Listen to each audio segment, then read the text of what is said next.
ابھی ہم سیوان کے ایم کالونی میں ہیں. ابھی ہمارے ساتھ ظفر کمالی صاحب ہیں. پورے ہندوستان میں ہر سال ساہتیہ اکیڈمی پرسکار دیا جاتا ہے. جو بھی لینگویج ہے ہندوستان میں تقریباً سارے لینگویج میں دیا جاتا ہے. اور 2022 میں اردو میں پورے ہندوستان سے کوئی سلیکٹ ہوا ہے تو وہ ظفر کمالی صاحب ہیں. یہ جو آپ کے سیوان میں جو اسلامیہ کالج ہیں فارسی کے پروفیسر بھی ہیں. ان کی جو کتاب ہے حوصلوں کی اڑان، یہ آپ دیکھ سکتے ہیں. یہ اسی کے وجہ سے ان کو یہ پرسکار مل رہا ہے. اور بھی ڈیٹیل ہم لوگ حضرت سے سمجھنے کی کوشش کریں گے. سر الگ انداز کے یہ جو ہے آپ نے کہا کہ کیا محسوس کرتے ہیں. جی. تو محسوس کیا بھائی، انعام ہے. اگر میں کہوں کہ مجھے خوشی نہیں ہوئی تو یہ مناسب نہیں ہوگا. یہ میرے اللہ کا اکرام ہے، اللہ کا کرم ہے کہ اللہ نے مجھے نوازا. نہیں تو ہم جیسے گوشہ نشینوں کو پوچھتا کون ہے. لیکن گھر بیٹھے ساہتیہ اکیڈمی والوں کی نظر پڑی مجھ پہ تو میں ان کا شکر گزار ہوں اور جج صاحبان کا شکر گزار ہوں. کہ ظاہر ہے کہ اس سے جو ہے آدمی کی پہچان جو ہے وہ مستحکم ہوتی ہے. جی. اور مجھے اندازہ بھی ہوا کہ جیسے ہی اس کا اعلان ہوا، مجھے سب سے پہلے تو مجھے خود پتہ نہیں تھا. کالج سے میں واپس آیا جی تو ہمارے عزیز ولی اللہ قادری صاحب نے ہم کو چھپرا سے پہلے فون کیا کہ بھائی مبارک ہو. میں نے پوچھا کہ بھائی کیسی مبارکباد؟ تو وہ ہنسنے لگے اور کہا کہ بھائی کیا آپ معلوم نہیں ہے کہ آپ کو ساہتیہ اکیڈمی ایوارڈ ملا ہے؟ تو تھوڑی دیر تک تو مجھے حیرت ہوئی کہ میں اور اکیڈمی ایوارڈ. پھر ظاہر ہے کہ اس کے بعد سے جو تانتا لگ گیا لوگوں کے فون آنے کا. تو ظاہر ہے کہ یہ زندگی کی ایک بڑی کامیابی ہے. جی.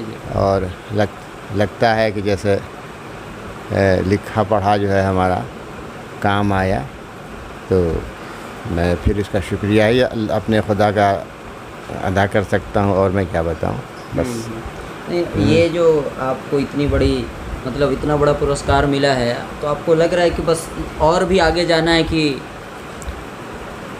دیکھیے ہمارے استاد احمد جمال پاشا صاحب جو تھے، جی، انہوں نے مجھے جو سبق پڑھایا تو کہا کہ دیکھو تم بس یہ کرنا کہ اچھے سے اچھا لکھنے کی کوشش کرنا. جی. کبھی انعام اور اکرام کے پیچھے یا شہرت کے پیچھے بھاگنے کی کوشش مت کرنا. تم ایسا بنو کہ شہرت تمہارے پیچھے بھاگے، تم شہرت کے پیچھے نہ بھاگو. اور اس کا سب سے آسان طریقہ یہ ہے کہ جتنا بہتر لکھ سکتے ہو اپنا خاموشی سے لکھتے رہو. کیونکہ یہ جان پہچان یہ پی آر جو ہے یہ سب دھل دھلا کے برابر ہو جاتا ہے اور آخر میں اپنا لکھا پڑھا ہی کام آتا ہے. تو ہمارا عمل اسی پر ہوتا ہے. میں بس اسی گوشے میں بیٹھا رہتا ہوں. ہاں لکھتا ہوں کوئی اور تو رسائل میں بھیج دیتا ہوں چیزیں. رسائل میں بھی کم ہی بھیجتا ہوں لیکن چیزیں چھپ جاتی ہیں، دوست احباب تک چیزیں پہنچ جاتی ہیں، ہماری تشفی ہو جاتی ہے، چیزیں جمع ہو جاتی ہیں تو مجموعہ بھی چھپ جاتا ہے. تو بچوں کی 3 کتابیں میری چھپ چکی ہیں. اللہ کا فضل ہے کہ بچوں کی ہماری 2 نظمیں جو ہیں مختلف نصابوں میں شامل ہیں. جی. بلکہ میں نے ایک اور چینل والے کو بتایا تھا کہ مجھے اس بات کا فخر ہے، آج بھی فخر ہے، کہ جب میری بچوں کی کوئی کتاب نہیں چھپی تھی اور اس وقت میری نظم جو ہے دلی کے ایک رسالے میں چھپی تھی قلم کے نام سے، اور تقریباً یہ 10 سال سے زیادہ کی بات ہے. تو کرناٹک گورنمنٹ نے اس کو 7ویں کے نصاب میں شامل کر لیا. یہ میرے لیے بڑی بات تھی کہ میری کوئی کتاب نہیں چھپی ہے اور میری نظم جو ہے اور آج بھی وہ شامل ہے، آج بھی پڑھائی جاتی ہے. پھر NCERT نے جو ہے ہماری نظم کتاب کو اپنے نصاب میں شامل کر لیا. تو یہ بچوں کی 2 تخلیقات ہیں. پھر انٹر میں بھی تو خیر وہ تو بڑوں کی نظم ہے.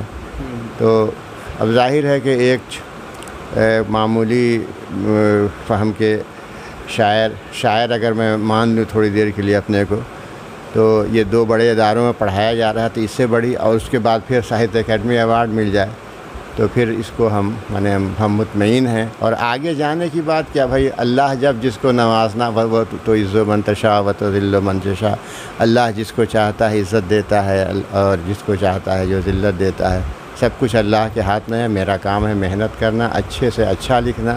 اب انعام ملے گا کہ نہ اس کے لیے ہم کو اس کی خبر تھی یا نہ آئندہ کی کوئی خبر ہے. ہاں اچھے سے اچھا لکھنا، اور اچھا لکھنا یہ جو ہے ان معنوں میں ہے. استاد ہی نے بتایا تھا کہ ایک چینی کہاوت ہے کہ جب فنکار پر بڑھاپا آتا ہے تو اس کے قلم پر جوانی آتی ہے. تو بچپن سے پڑھتے پڑھتے اب تھوڑا شعور ہوا ہے لکھنے کا، تو ظاہر ہے کہ بہتر سے بہتر لکھنے کی کوشش کروں گا. اب میرا اللہ مجھے نوازنا چاہے گا تو نوازے گا، اس کا شکر ہے. نہیں تو بھائی ہم لوگ صبر سے رہتے ہیں، بس اپنا کام کرتے رہیں. میرا کام ہے کام کرتے رہنا، میں اپنا کام کرتا رہوں گا. گورنمنٹ کے حساب سے یہ جو آپ کی جو یہ حوصلوں کی اڑان ہے ان کے نظر میں یہ اچھا ہے، لیکن آپ نے کئی پوئم آپ نے لکھا ہے. آپ کے حساب سے سب سے بڑھیا پوئم کون ہے آپ کا، یا سب سے اچھا بک؟ بھائی دیکھ، اگر یہ کیا ہے، یہ شاعر کی جو تخلیقات ہوتی ہیں یہ اس کی معنوی اولاد ہوتی ہیں. جی. اب کسی سے پوچھے بھائی آپ تمہارے 3 بیٹے ہیں تو تم کس بیٹے سے زیادہ محبت کرتے ہو، تو یہ تو بتانا مشکل ہے کہ وہ سب سے جو ہے وہ سب سے یکساں محبت کرتا ہے.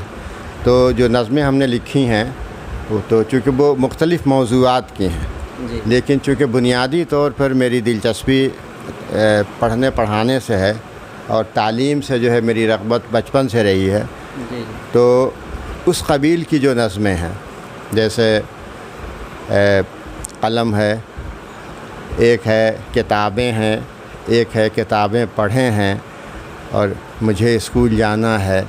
تو اس طرح کی چیزیں یعنی علم کے حساب سے. ویسے پانی پر ہے، ہرے درخت پر ہے، یتیم لڑکا ہے، شریر بچے کی دعا ہے، اس طرح بہت ساری چیزیں ہیں. جی. ہاں ایک کوشچن اور لے لیتے ہیں. آج ٹیچرس ڈے بھی ہے. جی جی. اور آپ کے بہت بچوں کو آپ نے تعلیم دیا ہے، پڑھایا ہے. ابھی وہ پہلے والا جب آپ کے دور میں ٹیچر اور اسٹوڈنٹ والا جو ماحول تھا، جو ریپو بلڈ تھا، جو رسپیکٹ تھا، آج آپ کو وہ چیزیں دیکھنے کو مل رہا ہے؟ دیکھیے، پہلے کا معاملہ یہ تھا کہ ٹیچرز کا احترام زیادہ تھا، بہت زیادہ تھا. اور صورتحال یہ تھی کہ پہلے تو موٹر سائیکل وغیرہ کا رواج تھا نہیں، بہت شاذ و نادر کہیں تو ہوتا تھا. یہ اگر لڑکے سائیکل سے جا رہے ہیں اور ٹیچر ادھر سے آ رہے ہیں تو ٹیچر کے آنے سے پہلے سب آدمی سائیکل سے اتر جایا کرتے تھے. اتنا ہی تھا کہ ٹیچر کے سامنے کوئی سائیکل پر سوار نہیں ہو سکتا تھا. اور دل سے لوگ احترام کرتے تھے. آج یہ صارفیت کا دور ہے، اور جب سے یہ سب موبائل کلچر آیا ہے جی. تو اس نے جو ہے ہماری تہذیب کو جو ہے بہت نقصان پہنچایا ہے. تو اب وہ جو ہے، لیکن ایسے دور میں بھی اگر کوئی اچھا ٹیچر ہے اور اپنے طلباء کو محبت سے، واقعی محبت سے پڑھاتا ہے، صحیح ڈھنگ سے پڑھاتا ہے، چاہے وہ پرائمری اسکول ہو، ہائی اسکول ہو یا کالج ہو، تو ایسے ٹیچر کا آج بھی بہت رسپیکٹ ہے، اس کی عزت ہے، اس کا احترام ہے. اور وہ ٹیچرز جو ٹھیک سے پڑھاتے نہیں ہیں تو لڑکے بھی ان کا احترام نہیں کرتے. جی. بہت اچھا لگا بات کر کے.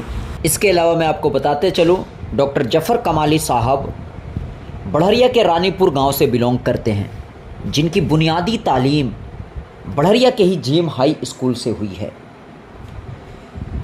جس طرح سے سیوان ڈاکٹر راجندر پرساد، مولانا مجر الحق صاحب، ڈاکٹر محمد شہاب الدین صاحب کے نام سے جانا جاتا ہے، اسی طرح سے اب آنے والے بھوشیہ میں جناب ڈاکٹر جعفر کمالی صاحب کے نام سے بھی سیوان جانا جائے گا.